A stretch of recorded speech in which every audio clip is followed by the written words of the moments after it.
Now, after our most recent land and sea adventure, I have to tell you, I can see why people love going on the Disney cruises and get what's called the cruise bug, where they want to go again and again. Now, I don't have our next Disney cruise adventure booked just yet, hopefully soon, but not yet.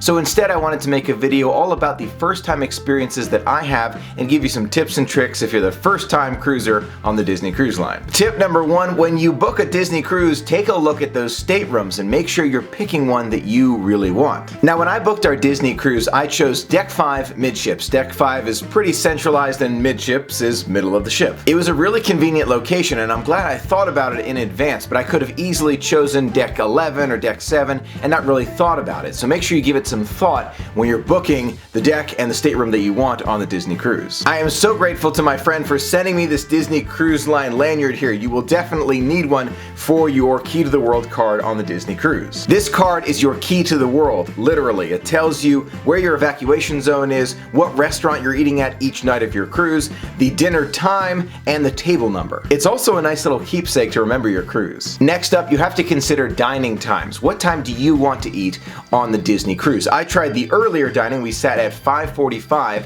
for our dinner, but we could have also chosen the late dining. So we're thinking about choosing the late dining next time and just giving it a try. It just switches up your show time with your dining time. I'm actually surprised. I loved Cabanas, the Disney Cruise Line buffet area where you can get breakfast, lunch, and dinner. I might even have to stop by there maybe for a dinner one night instead of dining at one of the restaurants. We'll see what the future holds. Something else I want to try in the future that I didn't have the opportunity to do on this cruise, the pirate party. I didn't have a chance to see it after the fireworks, and I also didn't have a chance to go to that pirate buffet at Cabanas. Two things I want to try in the future. On the Disney Cruise Line, the non-alcoholic drinks are included, but they only come in a small paper cup. I highly recommend bringing a nice plastic cup like my friend very generously sent me, so you can put all of your drinks into one cup and not go back and forth so many times. A lot of people, what they'll do is they'll pour their drink into their cup from the paper one to keep it sanitary for everyone. A lot of people were doing that. I was even doing that too. But it's a great way to have more soda and not have to go back as many times. If this is your first ever Disney cruise, a lot of those pictures will help bring back those memories because I know I've been looking at them quite a bit. I got the Shutters Photo all digital package before I went on the trip. It cost me $200 and I got all of the prints for one stateroom, only one, not for the second or third stateroom that we had. It's very important. If you get that photo package, make sure you identify which stateroom is yours so they know whose photo they're looking for. Now, there's no need to bring your own soap or shampoo. There are those who want to. I totally get it. There are special shampoos. I get it.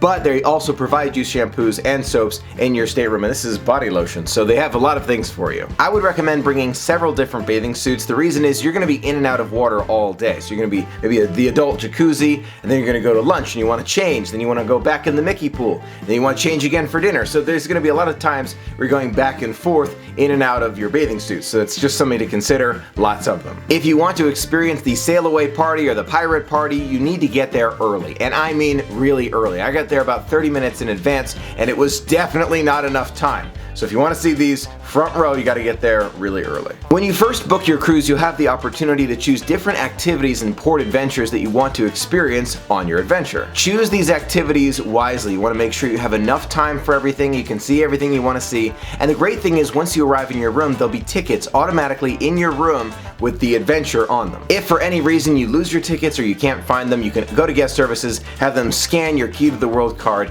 and they'll print you some more. On the Castaway Key Day, make sure you wake up extra early, get breakfast right away, and head on out, because I'm telling you, it gets really crowded first thing in the morning. A lot of people are up early. They're really excited about Castaway Key, so they're getting up earlier and they're out the ship. Just a word of advice, early in the morning on the Castaway Key Day, make sure you get breakfast bright and early. There are a lot of people who want to get off the ship early as well. If you're a runner or even an aspiring runner like me, you can go to the Castaway Key 5K early in the morning on Castaway Key. We're getting ready for the 5K here. You can see I have my bib number, and we have family coming with us. My dad and grandmother coming with us, but they're not running.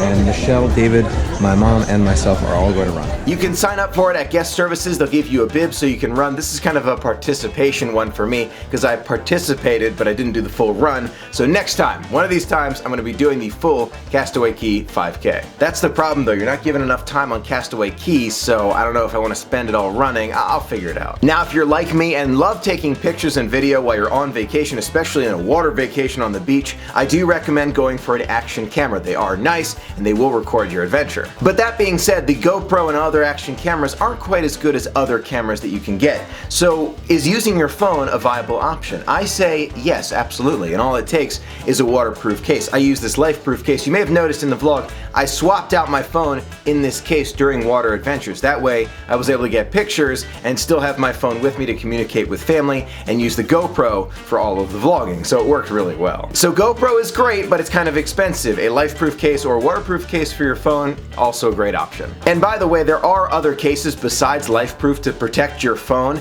and there are also bags too. My brother and mom used a special bag. They put their phone in a waterproof bag and then they sealed it and it was perfectly fine from splashes. I don't think they immersed it in the water, but they splashed it. They were on the floats with it, so it was no problem. Just some advice. This is a very expensive item, your phone.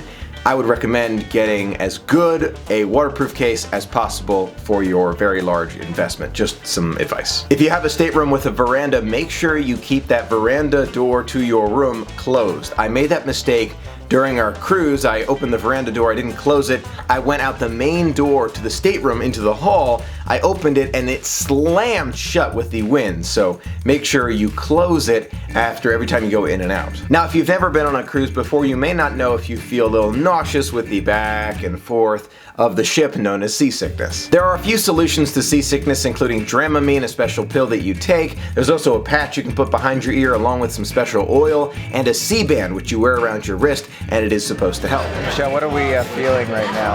We're feeling some waves of Disney. I think it's the fact that the waters are choppy. It's also the fact that I'm sitting this way. If I turn just like this and I face the direction of the ship, it gets a lot better. So, little tricks. My sister and I both felt the effects of back and forth. We didn't feel sick. No one in my family felt sick, but we really felt it, and we felt it for a while, though we were eating just eating, going back and forth, and you know, it's just something you have to get used to. By the second day, we were completely used to it. We didn't even realize it was happening. So we got our sea legs. That's considered getting your sea legs when you get used to the back and forth motion of the ship. The problem with getting your sea legs is going back on the land. It's kind of funny to think about, but your body is used to the back and forth. Those sea legs that you got on the ship, they stay with you for a day or two after you get back on land. So for 2 days after I got back on land, I found myself tripping on my own feet. I was crashing into doors and into walls. So you gotta be careful when you get back on land. You've got your land legs again, you land lover. If you want to meet some of those characters on the ship, and I'm talking about Mickey and Goofy and Donald, none of the ticketed characters, you want to get there early. Usually they're not there too long, 15-30 minutes, and they're gone. So get there nice and early to meet them. Now, something I realized on the ship, the family-friendly areas, they're fun, but they're also really loud on a cruise ship. I was there with my whole family. Everyone in my family is over 18, so we all spent most of our time in the adult-only areas. And I have to tell you, it's a very different cruise in the adult-only areas and the family areas. So just consider that if you're all adults in your family. On Pirate Night, Disney will give you a special Pirates of the Caribbean bandana so you can look like a pirate as you're on the ship. There's also a night where it's kind of semi-formal. You'll see people in